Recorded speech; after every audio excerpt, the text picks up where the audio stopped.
बैठ जाओ, बैठ जाओ। जय भीम। जिनके पास चेयर है वो बैठ जाएं, और आप लोग अगर 20 से हट के इधर आ जाएंगे ना तो वो लोग पीछे जो है वो लोग देख पाएंगे आराम से, या फिर बैठ जाओ। और पत्रकार तो बहुत गिर पड़ के भी कर लेते हैं काम, तो थोड़ा बैठ बैठ के कर लो, ठीक है। अरुण भाजी वो तो चल ही रहा है, आ जाओ बीच में से, इधर आ जाओ। हाँ आ जाओ, आ जाओ भाजी, छोड़ दो। हाँ बस दिल से सुनो अब तो है। जय भीम, जय भारत, जय संविधान, जय गुरुदेव, धन गुरुदेव। आज एक ऐतिहासिक दिन, और ये ऐतिहासिक दिन हम सबके लिए सोचने का विषय है। नहीं सोचेंगे, नहीं तैयार होंगे तो सब चीजें खत्म हो जाएंगी। क्योंकि मुझे 3 बजे एक और सभा को संबोधन करना है, तो मैंने प्रधान जी से कहा कि मेरे हाथ में दे दो जल्दी माइक, मैं अपनी बात रख दूं। तो बहुजन समाज में जन्मे सभी संतों, गुरुओं, महापुरुषों को नमन करते हुए और सबसे माफी चाहते हुए आज बस मैं मान्यवर काशीराम साहब के साथ जो है उनसे जुड़ी बातों पर चर्चा करूंगा, और आपसे जो है निवेदन चाहूंगा कि आप मेरी बात को गौर से सुने। क्योंकि अभी मैं वहां बैठा था तो हमारे एक नौजवान साथी फोटो खिंचवाने आए थे वहां, और एक अच्छे वक्ता यहां बोल रहे थे, तो मुझे महसूस हुआ कि हमारे लोगों ने हमारे जो वास्तविकता में विचार है उन पर ध्यान दिया ही नहीं है। तो विचारों की तो लड़ाई है, यहां विचारों की तो लड़ाई। एक तरफ गैर बराबरी पर आधारित तमाम तरह की संस्थाएं, दल, संगठन है, एक तरफ मानवता पर आधारित संगठन है, एक तरफ मानवता पर आधारित पार्टियां हैं, और गैर बराबरी की तो लड़ाई है, तो विचारधारा की लड़ाई है। तो अगर विचार को सुनेंगे नहीं, जानेंगे नहीं, उस पर अमल नहीं करेंगे, तो बताओ कैसे भला हो जाएगा। तो आज मान्यवर काशीराम जी की 87वीं जयंती, और जो बात मैं आपसे कह रहा हूं ये बहुत जरूरी है सुनना, कि मैंने बाबा साहब को बहुत करीब से पढ़ा। जब हमारे घर नहीं थे तब बाबा साहब ने कहा कि जाओ अपनी घर की दीवारों पे लिख दो कि हमें इस देश का शासक बनना है। तब हमारे लोगों पे पक्के मकान भी नहीं थे, दीवारें कहां से होंगी। लेकिन एक सपना था कि आने वाले कल में जो संविधान मैंने दिया है, इसमें जो वोट की ताकत मैंने दी है, इसमें जो तमाम तरह के संवैधानिक अधिकार मैंने दिए हैं, जिस दिन हमारे लोग पढ़ लिख के समझ के तैयार हो जाएंगे और अपनी जिम्मेदारी को समझेंगे, तो इनके घर भी बन जाएंगे और इस सपने को ये लोग जिंदा रखेंगे। वो बाबा साहब के जाने के बाद वो सपने जो है मर गए, वहीं के वहीं रुक गए। क्योंकि कहते हैं कि विचार, व्यक्ति मर जाता है तो विचार भी मर जाते हैं। लेकिन बाबा साहब अंबेडकर से सवाल हुआ था कोलंबिया यूनिवर्सिटी में, कुछ बुद्धिजीवी लोगों ने कहा किया कि पूछा कि बताओ डॉक्टर अंबेडकर, अगर व्यक्ति मर जाता है तो विचार मरते हैं नहीं मरते हैं। तो बाबा साहब अंबेडकर ने कहा कि व्यक्ति मर जाता है, विचार भी मर जाते हैं, अगर उन विचारों का प्रचार प्रसार रुक जाए तो विचार भी मर जाते हैं। तो आज हमारी बुआ जी यहाँ हमारी संरक्षक के रूप में, हम सबसे बड़ी, हमें आशीर्वाद देने के लिए यहाँ बैठी हैं। विचार ही तो मर गए हैं, विचार ही तो रुक गए हैं। जिन्होंने काशीराम जी का कैडर लिया, तमाम लोग अभी मुझसे कह रहे थे राय साहब कि मैंने 81 में लिया कैडर साहब से, और तमाम सीनियर लोग यहां बैठे हैं और बुद्धिजीवी लोग यहां बैठे हैं। कैडर ही तो खत्म किया, और जो नारे थे वो सब बदल के रख दिए। और देखो कैसे बताता हूं, बहुजन हिताय से क्या हो गए, बहुजन सुखाय से क्या हो गए, और कह रहे हैं जिसकी इतनी संख्या भारी उसकी इतनी हिस्सेदारी। तो बताओ किसकी संख्या भारी और किसकी हिस्सेदारी। जो लोग आपके हाथ का छुआ पानी नहीं पीते, उनको नेतृत्व दे दिया है कि वो विधानसभा, लोकसभाओं में आपका नेतृत्व कर रहे हैं। जिन्होंने गैर बराबरी पे आधारित व्यवस्था को चलाया, पाला, पोसा और आप पर लागू करके रखा, आपको पिछाड़ के रखा, आपको दबा के रखा, आपको लगता है वो आपके अधिकारों की लड़ाई लड़ लेंगे? आपको लगता है वो आपका भला कर देंगे? जो आज भी आपके तमाम तरह के अधिकारों से परेशान हैं और सोचते हैं खत्म हो जाएं, और उसके लिए नए नए रास्ते ढूंढते हैं। आरक्षण के खिलाफ आंदोलन करते हैं, SC/ST एक्ट के खिलाफ आंदोलन करते हैं, संविधान के खिलाफ आंदोलन करते हैं, संविधान को जलाते हैं। आप उनके भरोसे पड़े हो। आप कहते हो बीजेपी और कांग्रेस जो है यहां अपनी है। आप हमें अभी हमारा भैया कह रहा था कि कहते हैं कांग्रेस अपनी पार्टी है, हमारी सरकार है। इस सरकार में कहां हैं आप? एक अभी मुझे पाजी ने दिया कि बताओ, उनका नारा था कौन सा? राइट टू एजुकेशन एक्ट जो है ना, सरकार बनने से पहले, मैं बस आपकी आंखें खोल रहा हूं, आपको सब पता है। उन्होंने कहा प्रेस कॉन्फ्रेंस करके, उनके तमाम नेता यहां थे, कि जब हमारी सरकार आएगी तो हम इसको लागू करेंगे, राइट टू एजुकेशन जो है इसे लागू करेंगे। और अब उनकी सरकार जाने वाली, अब तक तो लागू नहीं किया। समझ रहे?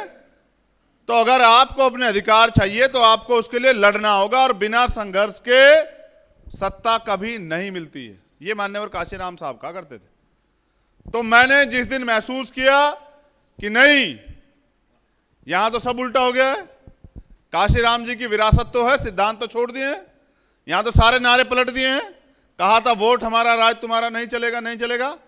वोट भी हमारा, राज भी उनका, राज चल भी रहा है, हम लोग हाशिए पे भी हैं। कहा था जो बहुजन की बात करेगा वो दिल्ली पे राज करेगा, और राज कौन कर रहे हैं? सबका साथ सबका विकास वाले। हम लोग कहां हैं? तो मेरा कहना आपसे ये है, बड़ी बड़ी बातें करने से कुछ नहीं होगा। मान्यवर काशीराम ने जो कहा था ना, अगर उसे ही आप पढ़ लें, उसे ही समझ लें। हम जयंती उत्सव पे इसलिए इकट्ठा हुए हैं, पता क्या? कि हम उनके विचारों का आदान प्रदान कर सके। जो मुझे पता है मैं आपको बता दूं, जो आपको पता है वो आप हमें बता दें, और हम सब मिलकर उनके विचारों पे चलें। तो उन्होंने कहा कि जिस समाज की गैर राजनीतिक जड़ें मजबूत नहीं होती, उनकी राजनीति कभी कामयाब नहीं होती। तो गैर राजनीतिक जड़ें मजबूत कैसे होती हैं? एक जाति से। उन्होंने तो बहुजन बनाया, और बहुजन बना के जो है उन्होंने तमाम तरह के हर समाज के नेता तैयार किए, हर समाज के लोगों को जिम्मेदारी दी, उनको टिकट दिए, उनको विधानसभा लोकसभा में भेजा, उनको उनके समाज के बीच भेजा जोड़ने के लिए। लेकिन हमने तो सब पलट दिया। तो बस मैंने उनसे एक चीज पढ़ी थी, उन्होंने कहा कि मुर्दा लोग मिशन नहीं चलाते और जिंदा लोग रुकने नहीं देते। तो जानिए कि हम जिंदा कौम हैं, और हम मान्यवर काशीराम साहब के मिशन को अधूरा किसी कीमत पर नहीं छोड़ेंगे, बिल्कुल नहीं छोड़ेंगे। अपने जीवन का आखिरी कतरा लगा देंगे, और मान्यवर काशीराम साहब के त्याग बलिदान को, उनके संघर्ष को धरातल पे उतारने का काम करेंगे। जानिए तो सही, अगर बाबा साहब अंबेडकर जब चले गए थे, जब उनके विचार रुक गए थे, मान्यवर काशीराम साहब ने तो जिंदा किया उनको दोबारा। आप तमाम लोगों ने बाबा साहब अंबेडकर कब जाना? जब मान्यवर काशीराम साहब ने साइकिल चला चला के, गली गली जाके, मीटिंगें करके, कैडर करके, आंदोलन करके आपको जगाया, आपको आपके अधिकार बताए। लेकिन क्या मान्यवर काशीराम साहब को जान पाए हमारे नौजवान? एक फकीर, एक संत, एक योद्धा, हाशिए पे पड़े समाज को, जिनको रोटी के अलावा कुछ समझ ही नहीं आता था, उस समाज को राजनीतिक शक्ति का एहसास कराया। और किसके बदौलत? कि जब मान्यवर दीना भाना वाल्मीकि साहब ने उनसे वहां कहा कि ये किताब जरा पढ़ना आप एक बार, जब 14 अप्रैल पे छुट्टी नहीं मिल रही थी, तो उन्होंने क्या किया कि उस किताब को एक रात में 3 बार पढ़ा। तो कहां से मिला ज्ञान? किताब से, विचारों से। तो तब फिर क्या हुआ? मिशन में लग गए, सारे काम छोड़ दिए। और काशीराम ऐसे नहीं बनता है, हम वहां भी कह रहे थे, सदियों में पैदा होता है काशीराम। एक काशी के रविदास हैं, आपको याद है नहीं है? काशी बनारस के रविदास, भूले तो नहीं हो? है नहीं है? और एक काशी के राम है। समझ रहे हो? समझ रहे हो? हमने अपना इतिहास नहीं पढ़ा, उनको जाना नहीं, उनको पहचाना नहीं, उनके रास्ते पे चले नहीं, तो कैसे मुक्ति होगी? तो हमारे राम काशीराम हैं, और काशीराम साहब ने संघर्ष का रास्ता दिखाया, और उस संघर्ष के रास्ते को अगर हम पकड़ लें तो दुनिया की कोई ताकत हमें आगे बढ़ने से नहीं रोक सकती। उन्होंने कहा कि जिस कौम को मुफ्त में खाने की आदत हो जाती है ना, वो कभी क्रांति नहीं कर सकती है, और जो कौम क्रांति नहीं कर सकती वो कभी शासक नहीं बन सकती, और जो कौम शासक नहीं होती उनकी बहन बेटियों पे रोज अत्याचार होते रहते हैं, उनके तमाम तरह के अधिकार छीनते रहते हैं, उनके ऊपर गुलामी हमेशा थोपी जाती रहती है। तो मैं ये पूछना चाहता हूं, आप तमाम बुद्धिजीवी पढ़े लिखे लोग यहां बैठे हुए हैं, पंजाब से जुड़े हुए लोग, किसने रोक रखा है काशीराम साहब का काम करने से आपको? काशीराम साहब के तो सिद्धांतों पे उनका काम है। तो सिद्धांत तो सबने पढ़े, सबने जाना, लेकिन मैंने कहा ना, उनके लिए अगर काशीराम बनना है, क्योंकि काशीराम दोबारा तो नहीं पैदा हो सकते, अगर काशीराम बनना है या उनके विचारों पे चलना है ना सर, तो उनके सिद्धांत पे चलना पड़ेगा। उनका चित्र पकड़ के काम नहीं चलेगा, सिर्फ फोटो पे माला चढ़ाने से काम नहीं चलेगा, उनके जैसा त्याग करना पड़ेगा। अभी भाई मुझसे कह रहे थे, मुझसे नहीं सबसे कह रहे थे, और उन्होंने कहा कि माई ने क्या कहा, बिशन कौर ने, कि सब कहते हैं काशीराम उनके घर जन्मे, और बिशन कौर मां ने कहा कि कैसा काशीराम जैसा पूत किसी के यहां ना जन्मे, क्योंकि तड़प रही थी मिलने से, नहीं मिल पाई। ऐसे थोड़ा ही बने काशीराम, संघर्ष किया है, बलिदान किया। बाबा साहब के त्याग को तो पढ़ा उन्होंने कि किस तरह अपने 4 बच्चे कुर्बान कर दिए, तो अपनी पूरी जिंदगी कुर्बान कर दी, नौकरी छोड़ दी, घर छोड़ दिया, परिवार छोड़ दिया, सबको 1 इंच जमीन नहीं लेके गए। ये बैठी हैं आपके सामने, बताओ क्या देके गए? 1 इंच जमीन नहीं, 1 बैंक अकाउंट नहीं, क्या लेके गए? कुछ भी तो नहीं। और देके किसे गए? आपको और मुझे, हम सबको। तो मेरा कहना यह है कि खाली नमन करने से, जयंती समारोह मनाने से काम नहीं चलेगा। अगर वास्तविकता में आप चाहते हैं आपकी मुक्ति के रास्ते खुलें, आपके लिए आजादी जैसा जीवन हो, आपके लिए आपके अधिकार आपको मिलें, आने वाला कल, आने वाली पीढ़ियां इस देश में सुरक्षित रहें, तो आपको राजनीतिक शक्ति का निर्माण करना पड़ेगा। और वो सैद्धांतिक शक्ति, मुझसे आज समर्थक भी कहते हैं और विरोधी भी कहते हैं भाई साहब 15 बनाम 85 की मूवमेंट चलाओ, काशीराम जी की मूवमेंट ही रास्ता है।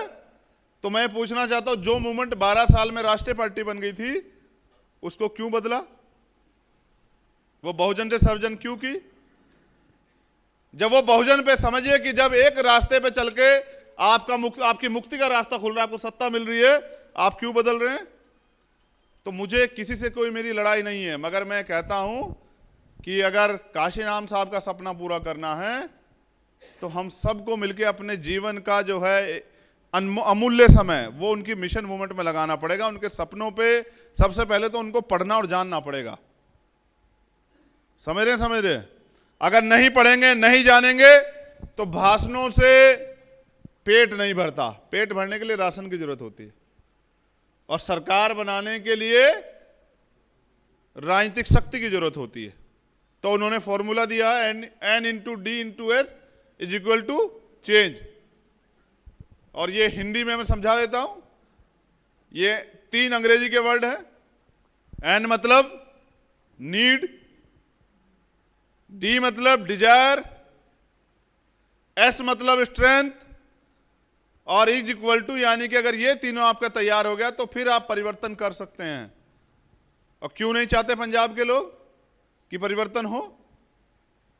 काशीराम साहब कहते थे कि दूसरों के महलों से ज्यादा जो है अपनी झोपड़ी अच्छी है। और बताओ, दूसरों के महलों में बैठ के, सुनो, जिन्होंने कभी आपके भले के लिए आवाज नहीं उठाई, उनके महलों में बैठ के कह रहे हैं कि हमारी सरकार है, आप अपना एक एजेंडा तो लागू करवा दो वहां। आपका आने वाला भविष्य क्या है? आपके नौजवान, और उनकी पढ़ाई का रास्ता बंद करिए सरकार, तो आप पढ़ाई का रास्ता खुलवा दो सरकार से। मैं ज्यादा समय पंजाब में इसलिए नहीं देता क्योंकि पंजाब की धरती से जो है ना बल मिलता है, इतिहास बल देता है। और बाबा साहब अंबेडकर ने राष्ट्रपिता ज्योतिबा फुले को अपना गुरु माना, देखा नहीं उनको? देखो, काम की बात बता रहा हूं। जो लोग बड़े बड़े भाषण देते हैं, कहते हैं कि नहीं हम उत्तराधिकारी, हम विरासत के मालिक हैं, बाबा साहब अंबेडकर ने राष्ट्रपिता ज्योतिबा फुले को देखा नहीं। और इसका प्रमाण यह है कि 90 में ज्योतिबा फुले चले गए, 1890 में, और 91 में बाबा साहब पैदा हुए। तो जो 1 साल बाद पैदा हुए हों उन्होंने कैसे देख लिया ज्योतिबा फूले को, लेकिन ज्योतिबा फूले के विचार सुन के, पढ़ के, परिवर्तन का रास्ता चुन के उन्होंने उनको गुरु माना। और मैंने काशीराम साहब को इसलिए गुरु माना क्योंकि मैंने देखा कि एक एक क्षण, मैं उस धरती से आता हूं जहां मान्यवर काशीराम साहब 96 में चुनाव लड़े, सहारनपुर, और काशीराम को उस समय नकली राम थे वहां एक, उन्होंने हरा दिया असली राम को, असली राम को नकली राम ने हरा दिया। तो मेरे दिल में पीड़, क्योंकि अगर उस समय बाबूजी जीत जाते तो ऐसा माहौल बनाया हुआ था मान्यवर काशीराम साहब ने कि 96 में आपका प्राइम मिनिस्टर बन जाता और सत्ता की कुर्सी पे जहां वो सपना देखा करते थे बाबू साहब कि हमारा प्रधानमंत्री बने, वहां जो है आपका राज होता। लेकिन कहते हैं ना कि दुश्मन से ज्यादा, जैसे मैं आपसे कह रहा हूं कि आप क्या सोचते हैं, ब्राह्मणवादी व्यवस्था, आप इस बात का वो है कारण कि आप गुलाम हैं। गुलाम आदमी अपनी सोच से होता है। आपकी गुलामी का कारण आप खुद हैं और हम सब हैं। और कारण कैसे बताऊं? अगर आप एक आम का पेड़ लगाते हैं आम का फल खाने के लिए, तो जब उस पेड़ को लगाते हैं, पौधे को, जब वो तैयार होता है तो उसकी सुरक्षा भी करते हैं, उसकी देखभाल भी करते हैं, उसमें खाद पानी भी देते हैं, उसको तैयार भी करते हैं, तब जाके फल देता है। वो एक आम का पेड़ है। लेकिन बाबा साहब ने हमारे लिए सबसे बड़ी पूंजी क्या दी? भारतीय संविधान। क्या हम उसकी रक्षा कर पाए, उसकी देखभाल कर पाए? और इस तरह से माननीय काशीराम साहब ने सिद्धांत दिए कि जिसको समाज का भला करना है सिद्धांतों पे काम करे, तो हम उनकी भी रक्षा नहीं कर पाए।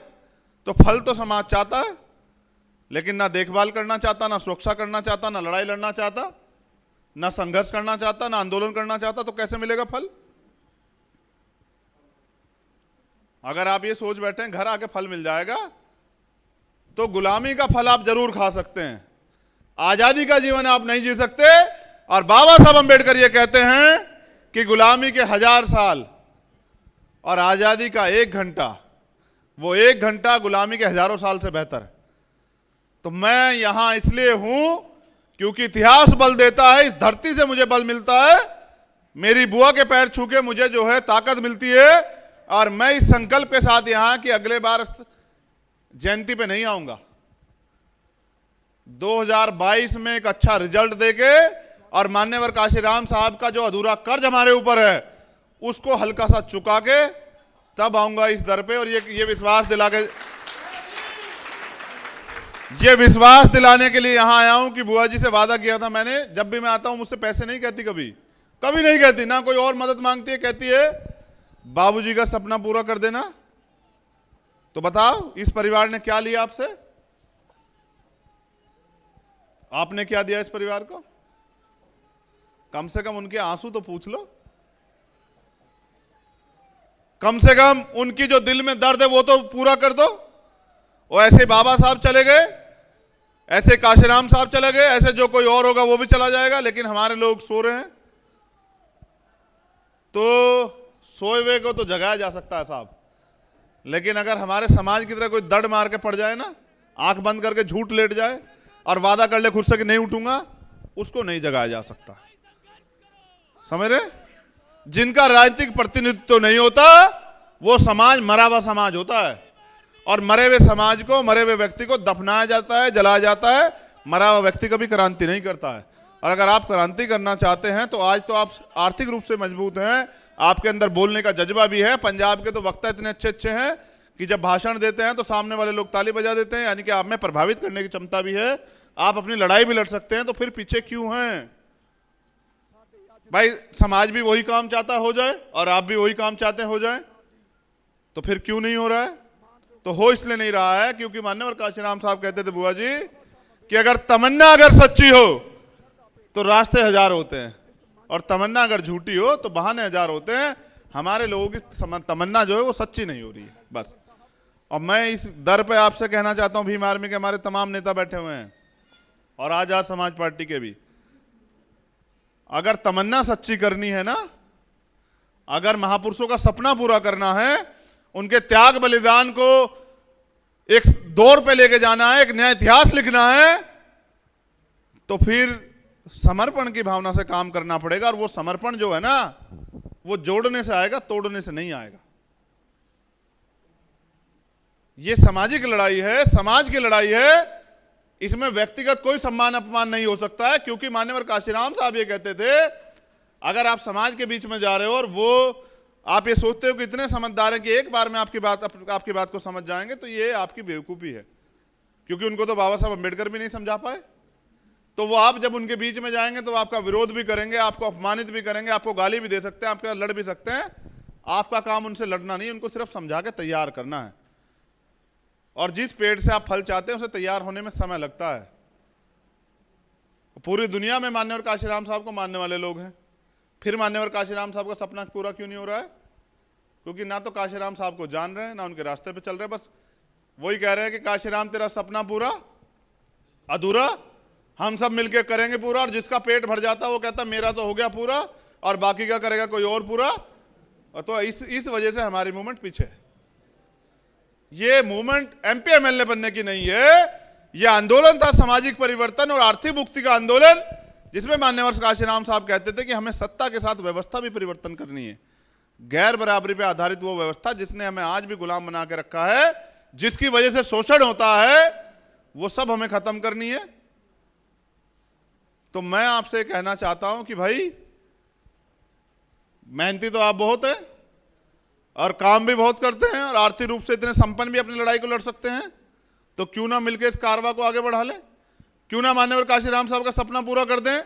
इसमें कितनी विधानसभा है पंजाब में? 117। और यहां तो 117 से कई गुना लोग बैठे हुए। अगर एक एक आदमी भी तय करके पूरी ईमानदार से अपनी अपनी विधानसभा पे काम कर ले, तो 117 के 117 विधानसभाएं मान्यवर काशीराम साहब के रास्ते पे चल के हम लोग जीत सकते हैं। और जब राज हमारा होगा तो काम किसके होंगे?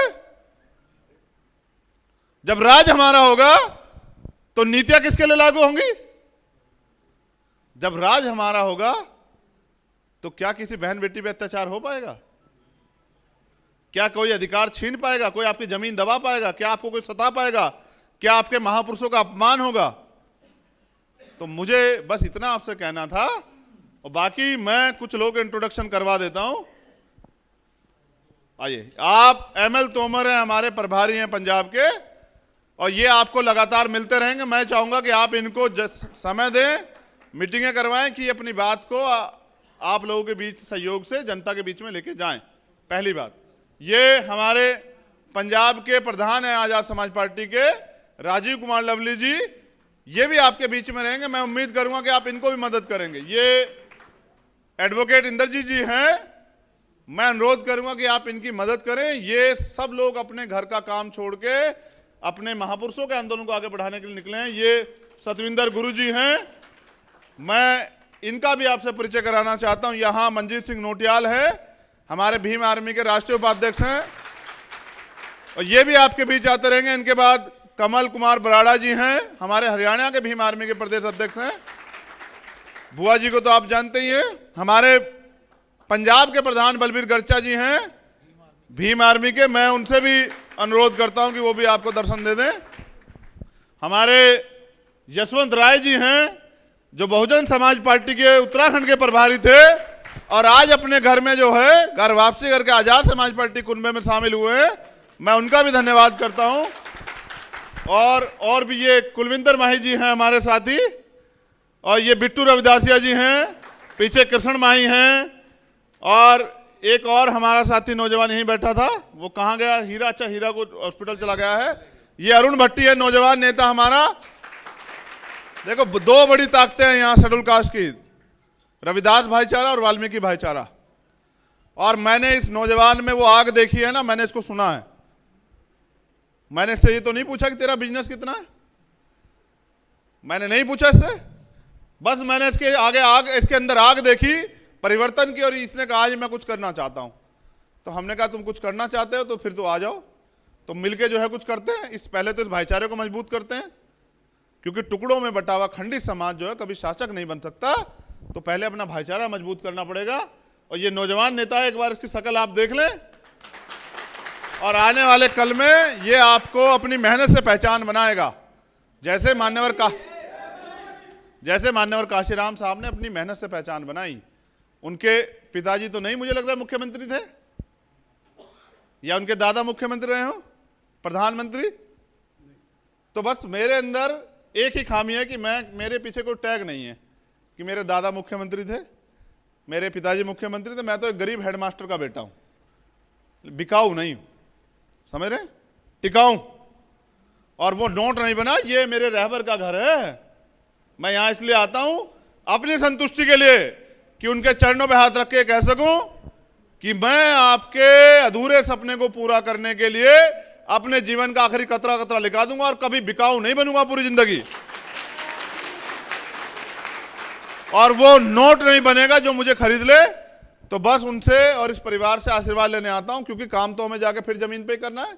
ये तो हमारा ही परिवार है, ये तो तैयार है। तो अब मैं, क्योंकि मेरी दूसरी जगह संबोधन का समय हो गया, 1 मिनट में ये कहना चाहता हूं कि जो पहले से तैयार लोग हैं वो, और जो अब कैडर से तैयार हो रहे वो, अगर जोश वाले लोग, नौजवान लोग और अनुभवी लोग, जो पुराने लोग, अगर वो इकट्ठे हो जाएं तो जागे हुए लोग और जगाए गए लोग इकट्ठे होकर ताकत बन सकते हैं। और जिस दिन आप पॉलिटिकल ताकत बन जाओगे तभी समाज का भला जो है हो पाएगा। वरना मैंने कहा कि दूसरों के महल से जो है ना अपनी झोपड़ी बेहतर होती। तो ये आपकी अपनी झोपड़ी है, ये गरीब की कुटिया जो है, लेकिन ये स्वाभिमानी जिंदगी है।